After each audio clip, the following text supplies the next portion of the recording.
हाँ जी, good morning. कैसे हो आप सब लोग। और देखिए, सबसे पहले हमारे चैनल से जुड़े हुए सभी विद्यार्थी और सभी विद्वान साथियों को इस जन्माष्टमी की हार्दिक शुभकामनाएं। कल की जन्माष्टमी है, तो आप सभी लोग इस जन्माष्टमी को बहुत ही अच्छे भाव से, सात्विक भाव से और बहुत ही खुशी के साथ मनाएं। प्रभु का भजन करें, मंदिर जाएं, दर्शन करके आएँ, प्रसादी ग्रहण करें।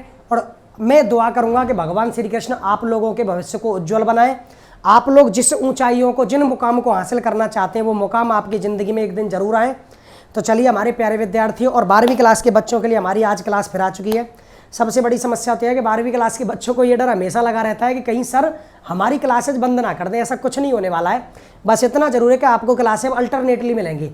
एक दिन आप लोगों को कंपटीशन की क्लास मिल रही है, तो उससे अगले दिन आप लोगों को 12th की क्लास मिलेगी अल्टरनेटली। यानी एक दिन कंपटीशन, फिर 12th, फिर कंपटीशन, फिर 12th। क्योंकि काफ़ी सारी व्यवस्थाएं ऐसी हैं जो पूरी नहीं हो पा रही, जिनकी वजह से हम आप लोगों तक रेगुलर क्लास पहुंचाएं। लेकिन हम उन समस्याओं को जल्दी ख़त्म कर देंगे और आपको रेगुलर सुबह 12th क्लास और शाम को कंपटीशन की क्लासें मिलेंगी। दूसरी बात यह है कि मैं आप लोगों को पिछली लाइव क्लास के बारे में भी बताना चाहूँगा कि पिछली लाइव क्लास में हम आपसे लाइव रूबरू हुए थे।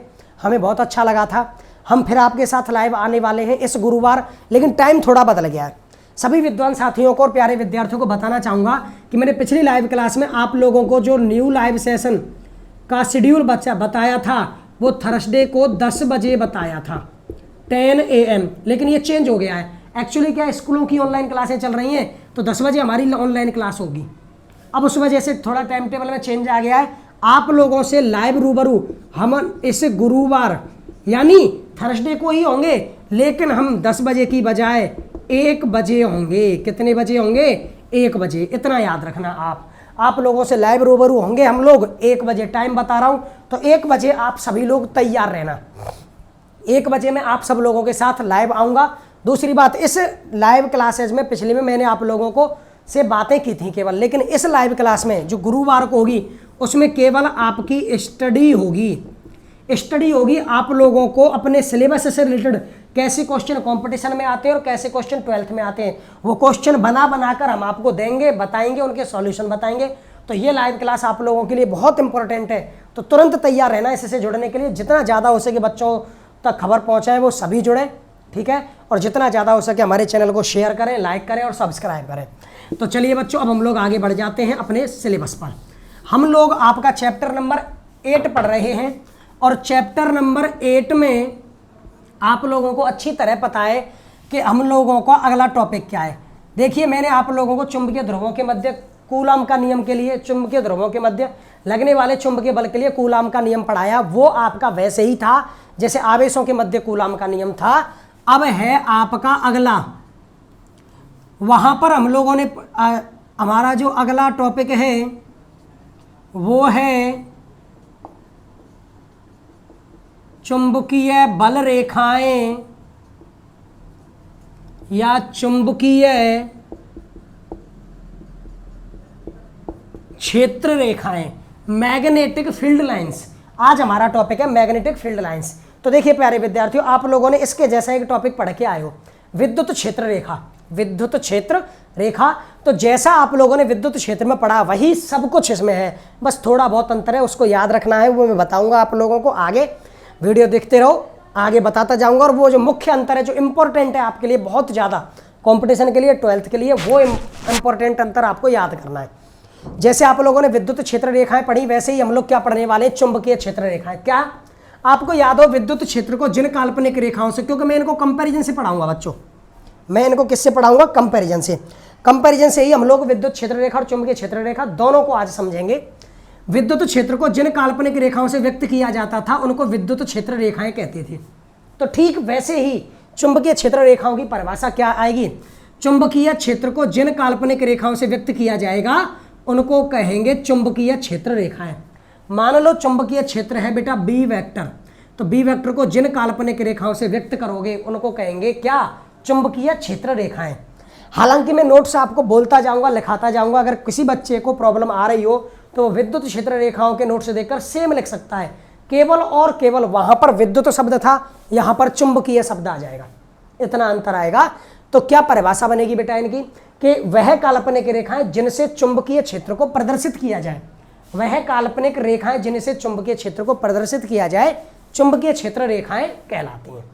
अब आप सोचो, ये आपका कोई उत्तरी ध्रुव है, हालांकि अकेले ध्रुव का कोई अस्तित्व संभव नहीं है, अकेले चुंबकीय ध्रुव का कोई अस्तित्व संभव नहीं है। इसलिए ऐसा करो बेटा, एक छड़ चुंबक ले लो जिसमें दोनों ध्रुव हो N और S। अब आपको पता है चुंबकीय क्षेत्र तो N भी उत्पन्न करता है और S भी उत्पन्न करता है, तो N का भी चुंबकीय क्षेत्र होगा और S का भी चुंबकीय क्षेत्र उत्पन्न होगा। तो N से जो चुंबकीय क्षेत्र उत्पन्न होता है वो बेटा सीधा S की ओर जाता है। छड़ चुंबक की वजह से जो चुंबकीय क्षेत्र उत्पन्न होता है बेटा वो ऐसे होता है, ठीक है।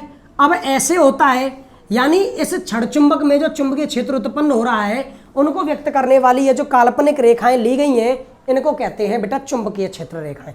क्या कहते हैं? चुंबकीय क्षेत्र रेखाएं।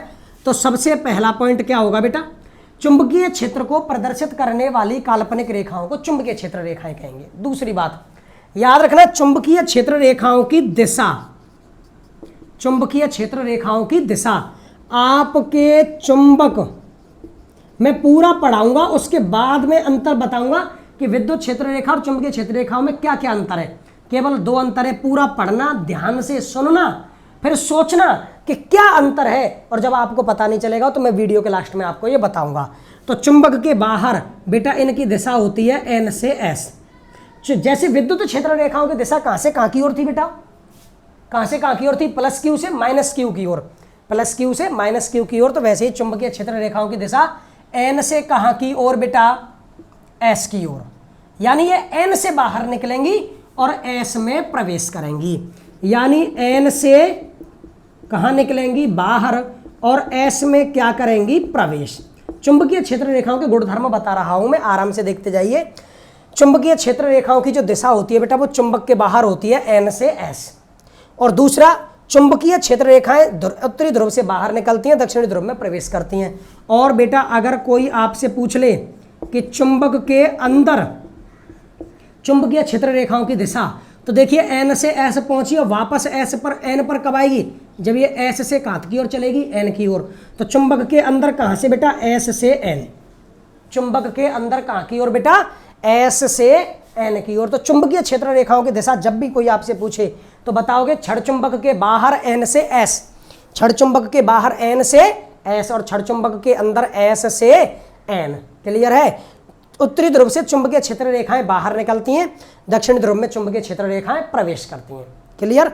उसके बाद तीसरा पॉइंट बेटा, चुंबकीय क्षेत्र रेखा के किसी भी बिंदु पर खींची गई स्पर्श रेखा, चुंबकीय क्षेत्र रेखा के किसी भी बिंदु पर खींची गई स्पर्श रेखा उस बिंदु पर किसको व्यक्त करेगी, चुंबकीय क्षेत्र की दिशा को। जैसे विद्युत क्षेत्र रेखाओं में भी तो यह पॉइंट था, विद्युत क्षेत्र रेखा के किसी भी बिंदु पर खींची गई स्पर्श रेखा, जैसे मान लो बेटा ये है चुंबकीय क्षेत्र रेखा, इसके इस बिंदु पर स्पर्श रेखा खींची, तो इस बिंदु पर खींची गई स्पर्श रेखा इस बिंदु पर किसको व्यक्त करेगी, चुंबकीय क्षेत्र रेखा की दिशा को, चुंबकीय क्षेत्र रेखा की दिशा को। तो एक चुंबकीय क्षेत्र रेखा के किसी भी बिंदु पर खींची गई स्पर्श रेखा उस बिंदु पर चुंबकीय क्षेत्र की दिशा को व्यक्त करेगी, चुंबकीय क्षेत्र की दिशा को व्यक्त करेगी। बेटा चौथा पॉइंट, 2 चुंबकीय क्षेत्र रेखाएं कभी भी काट नहीं सकती, 2 चुंबकीय क्षेत्र रेखाएं कभी भी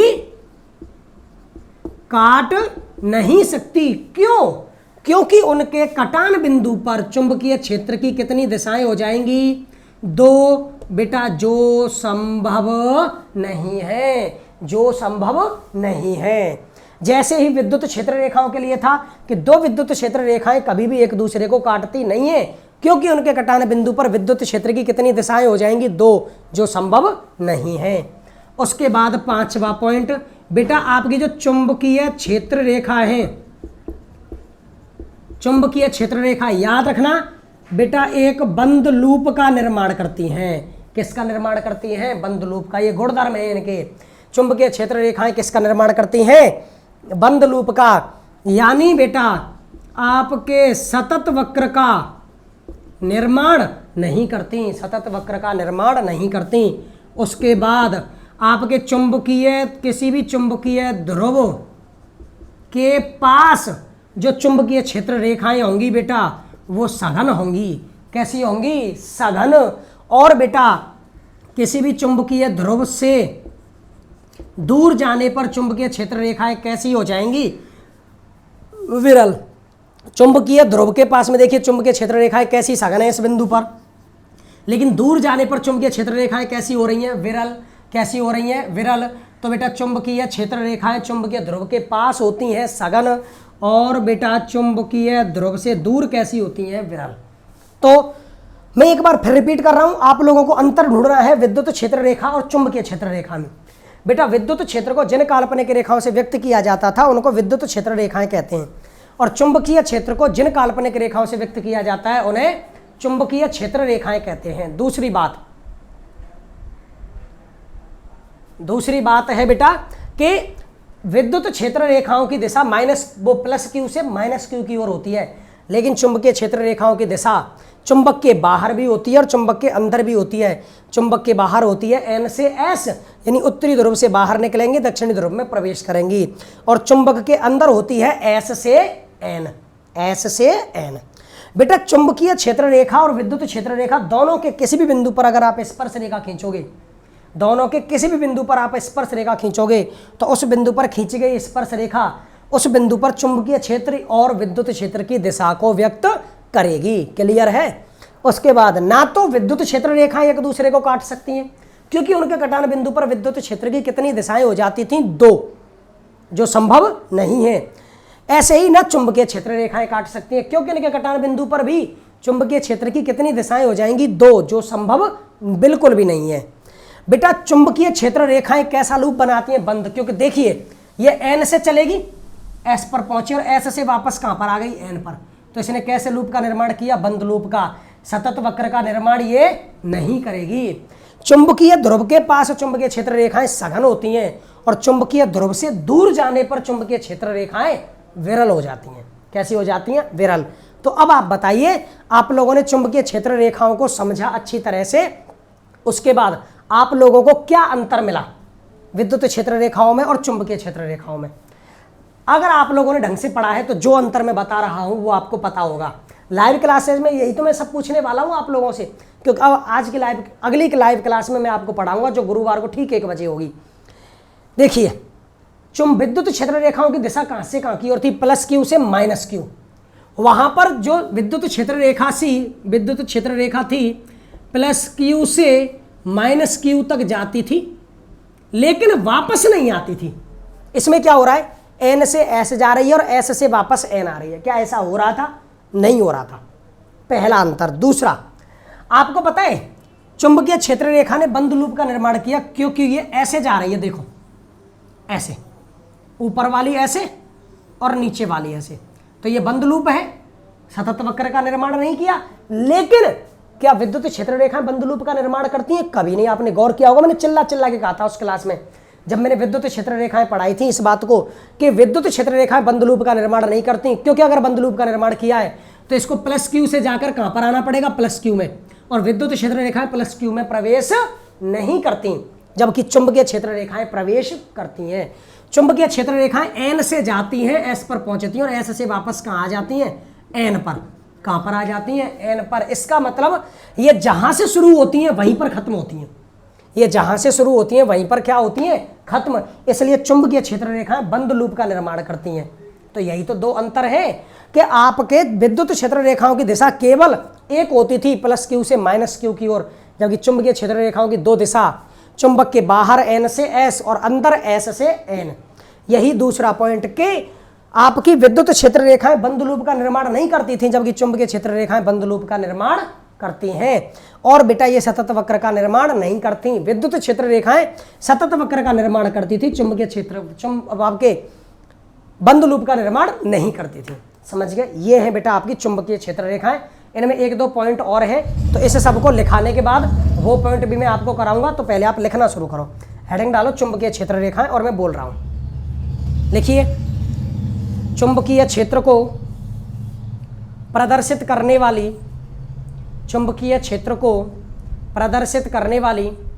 काल्पनिक रेखाओं को चुंबकीय क्षेत्र रेखाएं कहते हैं। चुंबकीय क्षेत्र रेखाएं कहते हैं, जिसके निम्न गुणधर्म हैं। जिसके निम्न गुणधर्म हैं। पहला पॉइंट,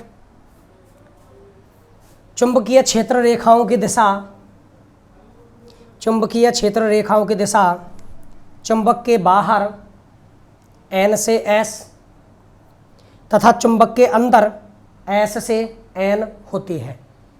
चुंबक के बाहर N से S तथा चुंबक के अंदर S से N होती है। अगला पॉइंट, चुंबकीय क्षेत्र रेखा के किसी बिंदु पर, चुंबकीय क्षेत्र रेखा के किसी बिंदु पर खींची गई स्पर्श रेखा उस बिंदु पर चुंबकीय क्षेत्र की दिशा, उस बिंदु पर चुंबकीय क्षेत्र की दिशा को व्यक्त करती है। अगर मेरी स्पीड ज़्यादा हो तो जो अपन लोग वीडियो देखते हैं ना, उसमें एक 3 बिंदुओं वाला आइकॉन होता है, इसको दबाना तो उसमें एक प्लेबैक स्पीड आएगी। उस प्लेबैक स्पीड को 0.75x या 0.50x कर लेना, तो मैं स्लो बोलना शुरू कर दूंगा और आप आराम से लिख लेना, ठीक है। तो चुंबकीय क्षेत्र रेखा के किसी बिंदु पर खींची गई स्पर्श रेखा उस बिंदु पर चुंबकीय क्षेत्र की दिशा को व्यक्त करती है। अगला पॉइंट, दो चुंबकीय क्षेत्र रेखाएं कभी भी एक दूसरे को काटती नहीं हैं, क्योंकि उनके कटान बिंदु पर चुंबकीय क्षेत्र की दो दिशाएं संभव, क्योंकि उनके कटान बिंदु पर चुंबकीय क्षेत्र की 2 दिशाएं हो जाएंगी जो संभव नहीं है।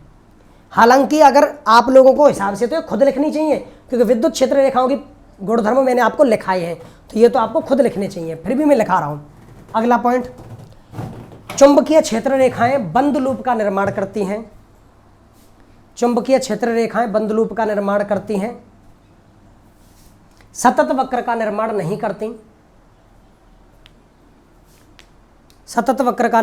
करती, जबकि विद्युत क्षेत्र रेखाएं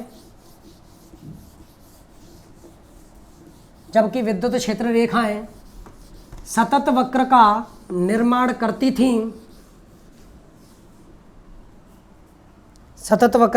करती थीं, बंद लूप का निर्माण नहीं करती। ये इंपॉर्टेंट है, जो याद रखना है आपको, बंद लूप का निर्माण नहीं करती। अगला पॉइंट, चुंबकीय ध्रुव के पास चुंबकीय क्षेत्र रेखाएं सघन, चुंबकीय ध्रुव के पास चुंबकीय क्षेत्र रेखाएं सघन एवं चुंबकीय ध्रुव से दूर चुंबकीय क्षेत्र रेखाएं विरल हो जाती हैं। चुंबकीय क्षेत्र रेखाएं विरल हो जाती हैं। उसके बाद मैं जो ये डायग्राम बना रहा हूँ बेटा, ये डायग्राम आप लोगों को बनाना है और इस डायग्राम को बना के बेटा ये टॉपिक कंप्लीट होगा। सुन लो, चुंबकीय छड़ चुंबक के बाहर N से S और छड़ चुंबक के अंदर चुंबकीय क्षेत्र रेखाओं की दिशा S से N। उसके अलावा एक डायग्राम और बनाना है आपको। याद रखना बेटा, 2 छड़ चुंबक हों, आपकी 2 छड़ चुंबक हों बेटा, तो 2 छड़ चुंबकों में ध्रुवीय N से S और बेटा N से S, ठीक है। N से बाहर जाएंगी, S में प्रवेश करेंगी, N से बाहर जाएंगी, S में प्रवेश करेंगी। और गलती से बेटा अगर ये ध्रुव हो सजाती है पास में S और N से बाहर और S से N, तो देखिए ये ऐसे, यहाँ से आप लोगों को एक परिभाषा भी निकालनी है बेटा, यहाँ से आपको एक परिभाषा निकालनी है।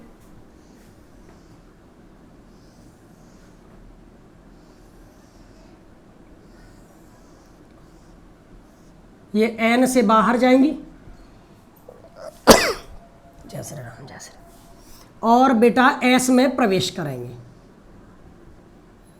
अब आप एक बात बताओ बेटा, S और S एक ध्रुव एक दूसरे से आकर्षित होंगे, प्रतिकर्षित, और प्रतिकर्षित होंगे तो इनके प्रतिकर्षण की वजह से बेटा इनके बिल्कुल बीच में एक बिंदु ऐसा होगा, इनके प्रतिकर्षण बल की वजह से इनके बिल्कुल बीच में एक बिंदु ऐसा होगा जहां पर परिणामी चुंबकीय क्षेत्र 0 होगा। जहां पर परिणामी चुंबकीय क्षेत्र क्या होगा बेटा, जीरो। इनके प्रतिकर्षण बल की वजह से इनके बिल्कुल बीच में एक बिंदु ऐसा होगा जहां पर परिणामी चुंबकीय क्षेत्र क्या होगा बेटा, जीरो। और परिणामी चुंबकीय क्षेत्र जीरो होने की वजह से इस बिंदु का एक नाम होगा जिसको कहेंगे बेटा उदासीन बिंदु। जिसको क्या कहेंगे, उदासीन बिंदु। इनके बीच में एक बिंदु ऐसा होगा बेटा जिस पर परिणामी चुंबकीय क्षेत्र जीरो होगा और बेटा जिसको कहेंगे उदासीन बिंदु। और उदासीन बिंदु पर जो चुंबकीय क्षेत्र होता है बेटा जीरो होता है। क्या होता है, जीरो। तो आप लोगों को ये दोनों डायग्राम बनाने हैं और चुंबकीय क्षेत्र रेखा यहाँ पर आकर खत्म हो जाती हैं। इसके बाद बेटा अब हम लोग आगे बढ़ेंगे और चुंबकीय द्विध्रुव पढ़ेंगे। आप लोगों ने पढ़ा था वैद्युत द्विध्रुव पहले चैप्टर में, यहाँ पर पढ़ेंगे चुंबकीय द्विध्रुव। तो काफ़ी आसान चैप्टर है, इंटरेस्टिंग चैप्टर है, आराम से पढ़ते रहो। चुंबकीय क्षेत्र रेखा और विद्युत क्षेत्र रेखा को कंपैरिजन से याद करना। इस चैप्टर को पढ़ लोगे, मैंने चैप्टर के शुरुआत में कहा था, तो आप लोग ये पहले चैप्टर को भी याद कर लोगे। और अगर पहला याद होगा तो ये आसानी से याद हो जाएगा। तो अब हम आज की सभा को यहीं पर समाप्त करते हैं और एक बार फिर कहते हैं लाइव क्लास का शेड्यूल 10 बजे से नहीं, गुरुवार को 1 बजे से है। तो 1 बजे सभी बच्चों को तैयार कीजिए, मिलिए लाइव क्लास में हमसे और हम आप लोगों से क्वेश्चन आंसर करेंगे। तो तब तक आप लोग यहाँ सब पढ़िए। हम आपकी सभा को यहीं पर समाप्त करते हैं आज को। तब तक के लिए जय हिंद, जय भारत।